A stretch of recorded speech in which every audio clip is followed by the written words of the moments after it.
CSR hos CHR Hansen. Først så lige en kort disposition.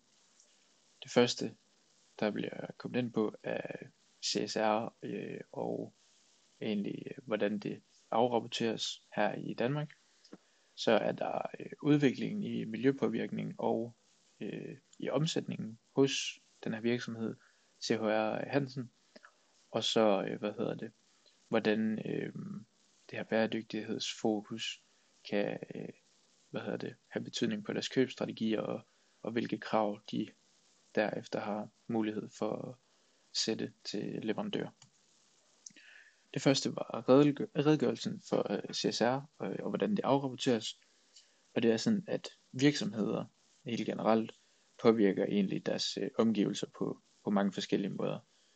Her er der både det miljømæssige, det sociale, det økonomiske og det etiske.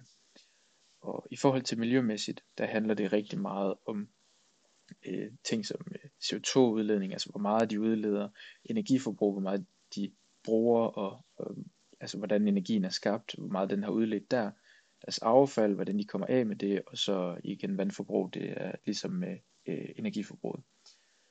Det sociale har rigtig meget med medarbejderforhold og arbejdsmiljø at gøre. Altså her, hvordan er arbejdspladsen, er det et godt miljø for folk at være i, og hvilke goder, eller hvor godt har medarbejderne det. Derudover er der også ligestilling, og at de ligesom sikrer sig, at der er ligestilling og ikke diskrimination på arbejdspladser, og for eksempel kvinder bliver fravalgt frem for mænd, bare fordi.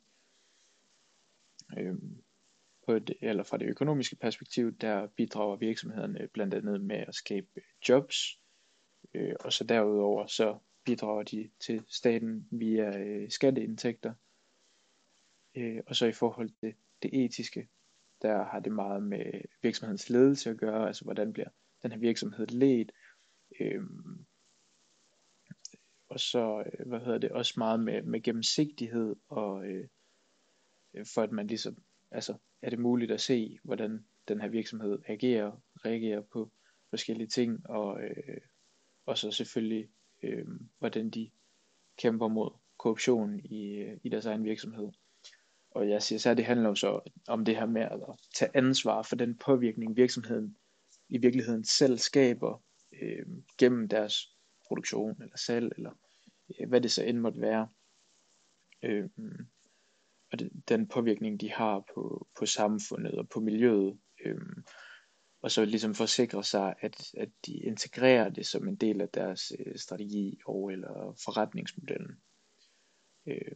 Og ja, den her CSR-rapportering sørger så for at give et overblik over, at virksomheden ligesom laver nogle indsatser og kan vise nogle resultater ud fra det de gør, og det er så primært inden for bæredygtighed. Men derudover så giver det også mulighed for at kunne kommunikere det ansvar de ligesom tager, både at de kan kommunikere det internt til deres interessenter, for eksempel investorer, altså ligesom sørge for at vise, at okay, der sker noget her, men også udad til kunderne, for ligesom at vise, at okay, vi kæmper også for det, altså at eventuelt give dem en fordel på markedet, hvis det er en forbrugerpræference, kunderne nu skulle have. Og måden hvorpå, at de her rapporteringer eller afrapporteringer vil foregå, vil oftest være enten i et specifikt CSR-afsnit i årsrapporten, eller så kan virksomheden også lave selvstændige bæredygtighedsrapporter, altså de her ESG-rapporter, hvor man i begge dele vil se ESG-nøgletal, derudover også opgørelser over CO2-udledninger, hvor de oftest vil være delt i scope 1, 2 og 3.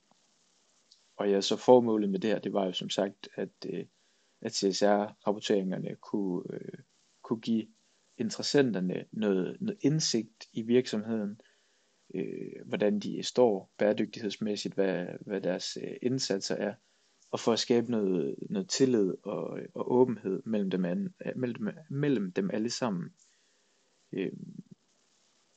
Og så er det sådan, at her i Danmark, der er der årsregnskabsloven, og den sætter store krav til specielt store virksomheder, hvor de ligesom skal redegøre for det her samfundsansvar, de har, og det skal ske i ledelsesberetningen.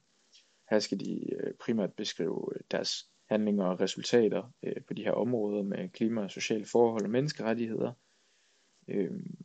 Af og til vil der også være noget politik i forhold til, hvordan de gør det. Og kravene skal så være med til også at skabe noget mere systematik over det, og at det, er sammenlignelige rapporteringer. Altså at det er let nok for folk at kunne læse det. Så er der, udviklingen i den her miljøpåvirkning. Og den her analyseperiode strækker sig fra 2015-16 året til 2021. I forhold til deres CO2-udledninger, så var året 2017 til 18, det var det år med højst udledninger, hvor de havde en udledning på 138.106 ton CO2. Og i 2021 året, der var det faktisk faldet til helt nede på 72.064 ton CO2. Det svarer altså til et fald på næsten 48%, hvilket jo er en kæmpestor forbedring. Så i den her analyseperiode, så i år 2015-16, der lød CHR Hansens omsætning på 949 millioner euro, hvor den i 2020-2021 var steget til 1077 millioner euro, altså godt og vel lige på den gode side af 1 milliard euro. Og altså det her, det viser jo en kæmpe afkobling. Altså her er der ingen sammenhold mellem den vækst, de har formået at skabe, og så udledningen af CO2. Vi ser en udledning, der er forbedret rigtig, rigtig meget, men med en omsætning, som også er forbedret.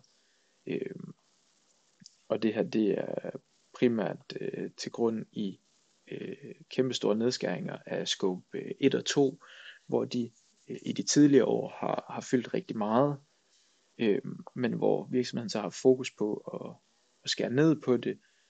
Blandt andet var der så lige noget frasalg af noget, der hedder Natural Colors, men derudover også bare fokus på at køre deres egen så langt ned som muligt. Og det betød også, at scope 3 i det sidste analyseår var oppe at fylde hele 87% af den samlede udledning for, for de her CHR Hansen. Hvilket også bare betyder, at det er leverandørerne, hvor det fylder mest. Så er der i forhold til købsstrategierne, hvordan de kan ændre sig med det her bæredygtighedskrav, og hvilke krav der kan sættes af virksomheden til deres leverandører. Og i bilag 1, der får vi også at vide, at bæredygtighed har fået en kolossal betydning. Det er blevet rigtig, rigtig centralt, og er faktisk i forhold til indkøb for virksomheder, der er det oppe at være på niveau med pris og kvalitet i forhold til hvad de vælger at købe ind. Og især i Europa, der fylder det rigtig, rigtig meget. Der er det blevet noget man kalder license to operate, altså hvor leverandørerne de skal leve op til ekstremt høje ESG-forventninger for at kunne være førstevalget, og at det er det man har lyst til at handle med. Og det har så også betydet en del for CHR Hansens, eller kan i hvert fald betyde en del for CHR Hansens indkøbsstrategier, hvor det tidligere hen, som nævnt, bare har været pris-kvalitet, der har været rigtig stor fokus på. Jamen her har det været en konkurrencebaseret købsstrategi, hvor man selvfølgelig bare er gået efter den, der kunne udbyde det billigst, når man efterspurgte det. hvor det nu er blevet mere over i noget samarbejdsbaseret, hvor man jo ligesom gerne vil have fokus på at arbejde sammen med virksomhederne om, okay, hvordan kan vi bedst muligt opnå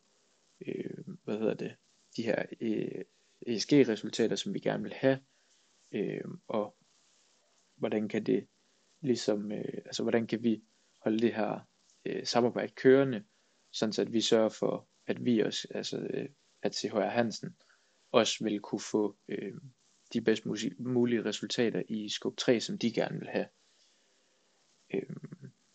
Og for ligesom at kunne gøre det her, der kan der så stilles en masse krav. Blandt andet så kunne krav som screeninger af virksomhederne, inden de indgår samarbejde med dem, være en mulighed. Altså hvor de her går ind og kigger på, okay, hvordan har virksomheden klaret det? Har de en reel fokus? Ja, de her leverandører, hvordan har de klaret det? Har de en reel fokus på gode ESG-resultater? Har de samme tankegang eller mål, som vi har med det? Og derudover så kan de også stille krav om dokumentation, altså at de vil se beviser på, at leverandørerne kæmper for det her, de vil se, at der bliver taget initiativer, men også at de sætter krav på, at der skal være de her resultater, for at vi ligesom kan fortsætte det her samarbejde.